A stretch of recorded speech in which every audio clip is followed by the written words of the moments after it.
Welcome back to the Richard and Judy Book Club in partnership with WHSmith. Today we're talking about The Blasphemer by journalist Nigel Farndale. Poses some fascinating questions, this book. As a man, have you ever considered this? What would you do if you were in the trenches, in the front line somewhere, as a conscripted soldier, not a professional, and was ordered to go over the top? Could you? Could you follow through? Let's come to the present day. What if you were sitting next to your beloved on an airliner or an aeroplane that crashed and you survived, both of you? Would you put her life first, his life first, or yourself first? And those are the dilemmas that face some of the central characters in this wonderful book. I won't reveal too much of what happens, although it does on the back flap say that, that one of the central characters does choose himself over his loved one, only to change his mind once he's out of the wreckage and comes back. These are fascinating dilemmas. What made you use them as the starting point of The Blasphemer, Nigel? Well, I've always been intrigued by the question of what you would do in those circumstances if you were tested as a man, and there aren't that many scenarios in which you would be. For our generation, for previous generations, there were wars where men would be tested and have split-second decisions and either prove themselves brave or prove themselves cowardly. And the actual scenario that the book opens with, of the husband, or the husband-to-be, the fiancé, common law man and wife, where he, in a moment of panic, scrambles over his common law wife, the woman he loves anyway. He doesn't have a conscious decision behind that. It's absolute sort of animal instinct for self-preservation, and it's only when he gets to the surface and realizes what he's done, he comes back and rescues her. And I suppose it was empathy that drew me to that situation, wondering what I would do, and not really knowing, because none of us do know. Until the moment. Until the moment. I remember asking Clive James, it just came up in conversation, whether he felt he would have been capable of putting his own life before that of his daughters, whether he could sacrifice himself for his daughters. And he gave the only honest answer a man can give, which is, I hope so, but I just don't know. There are so many themes tackled in The Blasphemer. The title is very, very relevant because basically the hero of the book, if you like, or the hero of most of the book, because there are two separate stories running in parallel here, is a scientist, Daniel, who is a total atheist, has no belief, total rational, Dawkins supporter, has no belief whatsoever in God. And yet he is faced with, by what happens initially, what happens during this plane crash, and then later on in life, he's faced with the fact that there's some inexplicable force in his life which seems to keep recurring and saves his life again and again and again. Now, it's very, very subtle, and it's hard to put a religious connotation on it, but are you saying that basically we all have to accept that there are inexplicable things in our lives which affect our fates and save us? No, I'm not sure that there are, but I was intrigued with the idea of exploring what would happen to an atheist who believed that there couldn't be. So it's more his complete conviction that there were no outside influences. And this is partly prompted by an encounter I had with Richard Dawkins, where I interviewed him, and was very impressed by his fluency and his conviction. And I asked him to explain altruism in the context of the selfish gene. I mean, it just doesn't seem to make any sense, because all your selfish instincts are to save yourself, and to actually save others seems very contrary to that.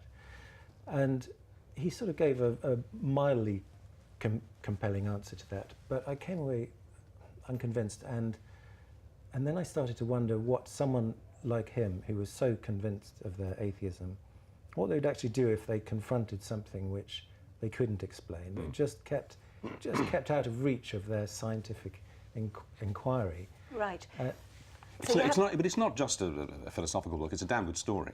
It flips constantly from the trenches in the build-up of the Battle of Passchendaele, which was utter slaughter, where, of course, the character's great-grandfather, Andrew, is about to go into action.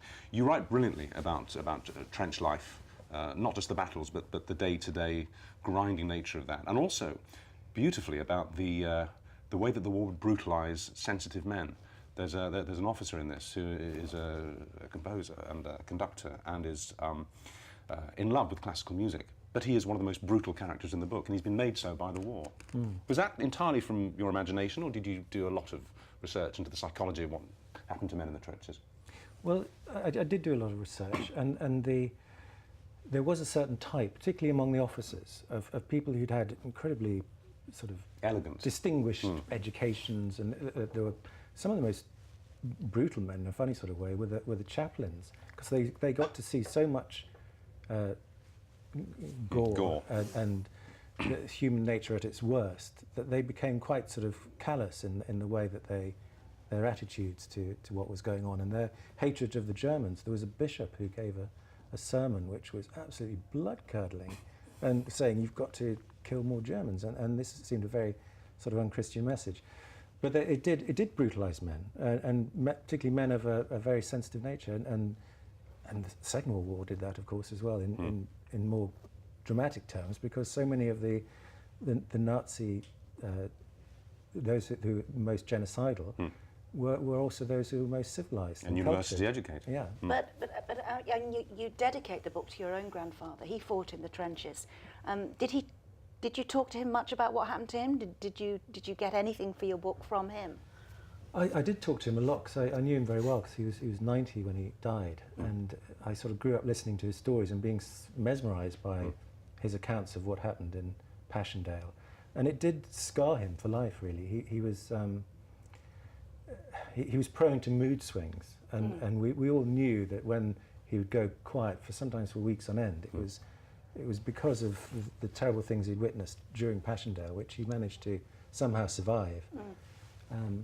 But it was, yes, the actual dedication is that he sort of died twice. Yes. Once in Passchendaele and once in his when he actually died. bed 70 years later, because I think a lot of those who fought at Passchendaele did die. There's a Siegfried Sassoon poem that I died in hell, they called it Passchendaele. Yeah. I just want to raise this question of the guardian angel, which pops up at several points during the book. Never explicitly. Well, In fact, you may tell us that there isn't a guardian angel. You never know what it is, but there is some inexplicable spiritual thing happening.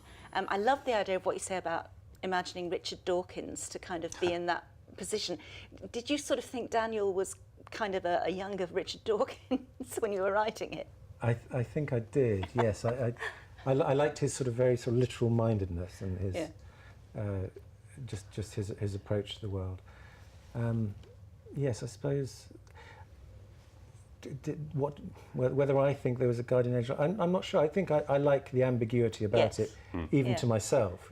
Because I mean, from the point of view of the character Daniel, he is certain that he can explain it away, and he thinks he's found a logical explanation, right, which is in finding the teacher. Temporal lobe epilepsy can produce visions. Yeah. Hallucinations. And he's convinced it's a hallucination, but whether it is or it isn't sort of is one of the I love that spiritual ideas I play ambiguity. It's lovely. Well, Nigel, it's a real achievement. It's a wonderful read, every page. So we've been discussing the spiritual aspects of it, but it's just a damn good rattling yarn. It really is. Beautifully written. Thank you. I can tell you're a journalist.